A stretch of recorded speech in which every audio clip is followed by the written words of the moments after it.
Creativity. Ooh, when you jump into it, it's like the ecstasy of life. It feels so good. But the thing about creativity is it has an opposite side. It's got a monster. And dealing with that monster is what all of this is about. It's learning to look at the monster, willing to shake its hand or play a game of coup. You might have to look that up. What is coup?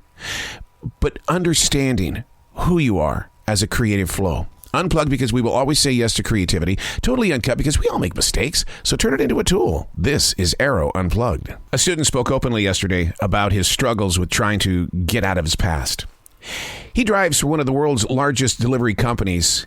And in those moments of travel, his inner thoughts are taken over by a past that he admits he can't escape. A second student chimed in, allowing us to embrace her entanglement with thoughts that should have faded away long ago. Here's the thing. For 28 years, these pages have been my outlet, my outsource, and my outtake of what's being taken in and taken out. Because these students are amazingly creative, they feel the rough, rugged universe. More of these conversations have got to be shared, not just in my circle, but in your circle as well. It helps to unblock the selfish judgment, to help clear the path of tangled up ambitions. If we learned anything yesterday, it was to be free with accepting each other, not in age, not out of respect because of age, but basically to look at each other and not judge the book by its cover. Being creative is the gift.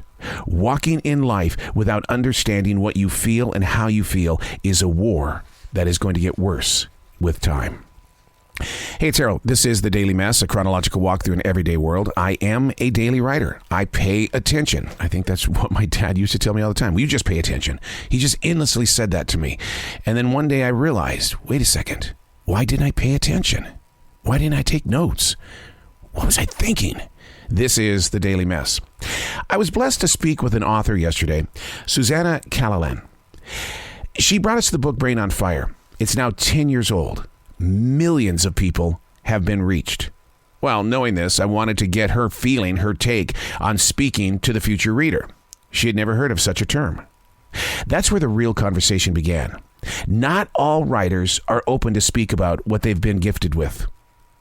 In every conversation that I have, my goal is to touch the flow of their thoughts, to embrace their visions, to be there as a listener and not a taker.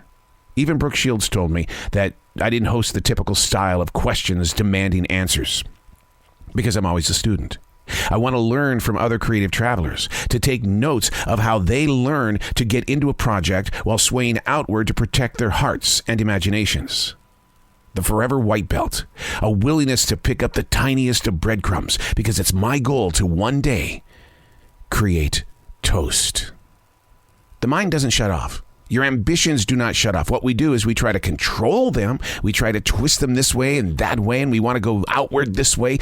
And when life doesn't deliver the things that you are dreaming about, all of a sudden we get pretty heavy on ourselves. And we start talking to ourselves in ways that it's like, come on, you loser. Come on, what is your problem? See, that's where we got to stop. And I openly admit that I've done that. I've looked at myself in the bathroom mirror and said, hey, ass, what's going on? It's like, why did I just do that? Why did I just look at myself and say something like that? Or when you make a mistake and you call out your name, your full name, your birth name, as if your father is about ready to take his belt off and tan your hide. Why are you treating yourself like that? As an open heart and as a cleared mind, being present in mindfulness, being grateful for everything that you're being shared with right now is an opportunity for you to allow your body to feel acceptance. By accepting what is around you, taking the negative, you know what negative is, you see it, identify it, call it out, let yourself know what it is. But it doesn't mean you have to let it come in. That's your choice. And you've got that power of choice every day. I write to get my words out there, not necessarily to put on a podcast, but I write to free, to clear, to walk with, not to talk to or talk at, but to share with. I'm Arroe, and that's The Daily Mess.